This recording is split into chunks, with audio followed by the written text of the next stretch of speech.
예, 뉴데일리 오창균입니다. 이른바 진보라고 지칭되는 교육감들이 누리과정 예산 편성을 거부해 정부와 충돌했습니다. 이를 두고 법적 의무를 저버린 직무유기라는 비판이 일고 있습니다. 누리과정 해결책을 듣고 싶습니다. 서울시 청년수당, 성남시 무상복지 논란을 두고 포퓰리즘이라는 지적과 정부 책임이라는 주장이 있습니다. 이 문제 어떻게 생각하십니까? 정부는 2017년 국정교과서를 배포하겠다는 계획입니다. 반면 더불어민주당 문재인 대표는 총선 후 국정교과서를 폐지하겠다고 합니다. 어떻게 국민을 설득하실지 궁금합니다. 최근 야당이 분열해 1여, 5야, 다당제 구도 속에서 총선이 치러질 것이라는 전망이 많습니다. 향후 야당들과 어떤 관계를 설정하실지 말씀 듣고 싶습니다.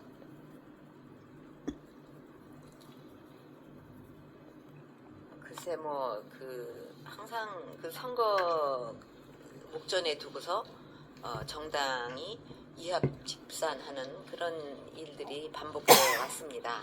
근데 그것이 과연 중요한 것은 그렇게 하는 목적이 무엇인가라고 생각을 합니다.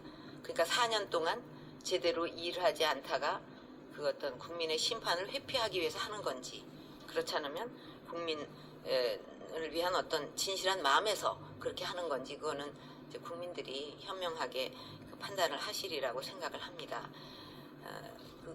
거기에 맞춰서 또 관계가 이렇게 정립이 되겠죠.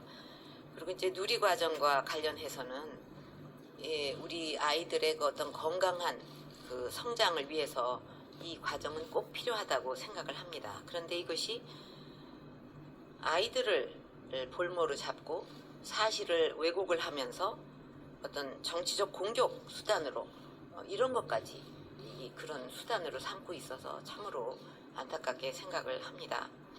누리과정은 한마디로 말하면 우리 모든 아이들이 그 균등한 그 생애 출발선에서 어떤 서는 그런 보장을 위해서 3세부터 5세까지 공통의 어떤 보육과 교육을, 그런 과정을 그 아이들에게 제공하는 그런 사업 아닙니까?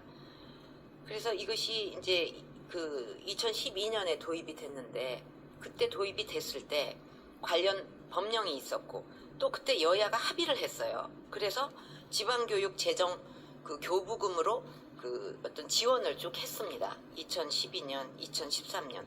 그런데 금년에는 교육 교부금이 무려 1조 8천억 정도나 늘었고, 또 지자체의 전입금도 많이 늘어서 그 상당히 그 재정 여건이 다 좋은 상황에 있습니다.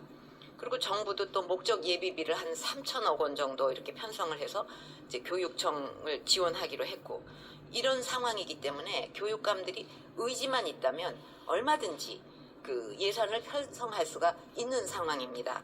그런데도 작년까지 교부금으로 잘 이렇게 지원을 했던 그런 그 누리 과정을 이제 와갖고 거부를 한다. 그렇다면은 중앙정부는 법을 고쳐서 이거는 중앙정부가 직접 지원하겠다. 그 교육청 통하지 않고 그런 방식으로, 그럼 그 교육청의 교육감들은 그렇게 아예 다 정부가 직접 법을 바꿔가지고 지원하는 식으로 가면 좋겠다고 생각을 하는 건지, 그거를 묻고 싶습니다. 그래서 아직도 누리과정 예산 한 7개 그 어떤 교육청이 이거를 편성을 하지 않고 있는데, 이거는 정말 교육청이 이렇게 정치적이고 또 비교육적인 이런 행동을 해서는 안 된다고 생각을 합니다. 아이들을 상대로. 그래서 지금이라도 빨리 그 누리과정 예산을 편성을 해서 아이들과 또 특히 우리 학부모들이 불안하시지 않도록 그렇게 좀 해주기를 바랍니다. 네, 다음 질문 받겠습니다. 손을 들어주시면 감사하겠습니다. 네, 그리고 JTBC의 질문이 그 역사 교과서 말씀도 있었고 또 그 포퓰리즘 질문도 하셨고 그러셨죠. 그 포퓰리즘과 관련해서는 사실 선거를 앞두고 이 선심성 정책들이 또 쏟아져 나오지 않을까 사실 겁나요. 걱정이 많이 됩니다. 근데 청년들한테 돈 그냥 주고 또 그 산후조리원, 무료 산후조리원도 만들고 뭐 그렇게 하겠다는 건데, 정부도 이런 선심성 그 어떤 그 정책을 얼마든지 할 수 있어요. 그런데 그렇게 정부가 안 하고 못하는 이유가 뭔지를 생각해 봐야 한다고 봅니다. 국가 예산이라는 건 무한정이 있는 게 아니라 한정되어 있는 거기 때문에 우선순위에 따라서 해야 되는 거거든요. 그런데 이런 식으로 하게 되면 지자체들이 감당할 수도 없는 그런 그 선심성 사업을 마구잡이로 이렇게 하게 되면 결국은 최종적으로 그 부담이 어디로 오냐 하면 국가적인 재정 부담으로 오게 되는 거죠. 일은 거기서 저질러 놓고. 그래서 이제 법으로 지자체와 그 중앙정부의 역할을 딱 나눠놓고 지자체가 어떤 새로운 사회보장제도라든가 이런 것을 그 뭐 신설한다든지 또 그 보장제도를 변경하려고 할 때는 반드시 중앙정부와 협의하도록 그렇게 만들어 놨는데 지금 그 논리가 우리가 뭐 좋은 일 하려는데 왜 중앙정부가 회방 놓고 있느냐 이런 식으로 그 매도하는 거 이거 자체가 그 포퓰리즘이라고 생각을 합니다. 그리고 이제 그 역사 교과서 문제는 이게 사실은 굉장히 중차대한 과제인데 이것을 국정화한다는 건 단순히 발행 주체를 바꾼다 이런 문제를 떠나서 우리의 그 어떤 왜곡된 역사 교육을 정상화시키겠다는 정말 중차대한 과제입니다. 이것이. 그러니까 국정화를 그 뭐 반대하는 쪽에서 이런저런 비판을 하고 있지만 분명한 것은 지금 아이들이 배우고 있는 역사 교과서가 편향된 이념을 가진 지필진에 의해서 독과점 형태로 비정상적으로 지금 이렇게 그 만들어지고 있다는 거. 그래서 이걸로 인해서 교육 현장의 폐해가 아주 심각하다는 이 점은 분명한 겁니다. 어떤 비판을 하더라도. 그러면 우리 자라나는 청소년이나 아이들이 대한민국의 역사를 자랑스럽게 생각을 하고 배워야 되는데 세계가 또 그렇게 우리나라의 역사를 바라보고 있지 않습니까? 그런데 이것을 아주 부끄러운 역사로 가르치는 거예요. 우리 아이들에게. 그리고 대한민국의 정체성이라든가 정통성을 폄하하고 오히려 북한 정권을 은연중에 이렇게 미화하는 이런 왜곡된 가치관을 심어주고 있는 것입니다.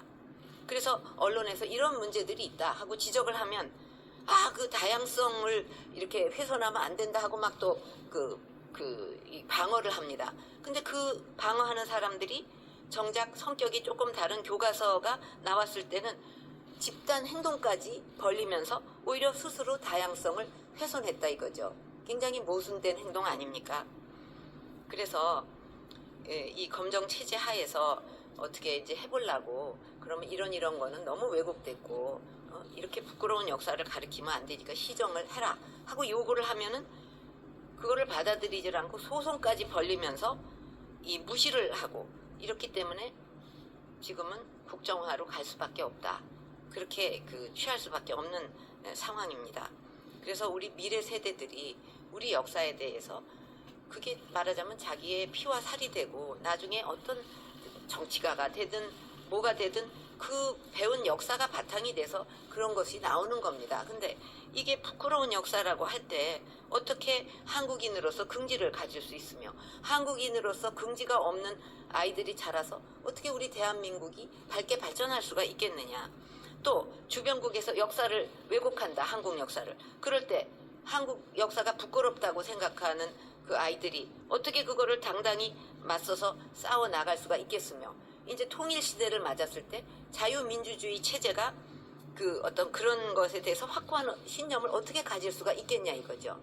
그런 거 생각하면 참 걱정이 되고 또 우리 학부모들도 자신들의 자녀가 대한민국의 역사가 이거는 부끄러운 거다. 이거는 태어나지 않았어야 될 대한민국이 태어난 거다 하고 자라는 그런 모습을 본다면 우리 부모들도 얼마나 걱정이 되고 가슴이 아프겠습니까? 그래서 정부는 아주 책임지고 역량 있고 또 명망이 높은 그런 그 지필진으로 전문가들로 구성을 해서 목적은 오로지 하나예요. 올바른 역사 교과서를 만들겠다.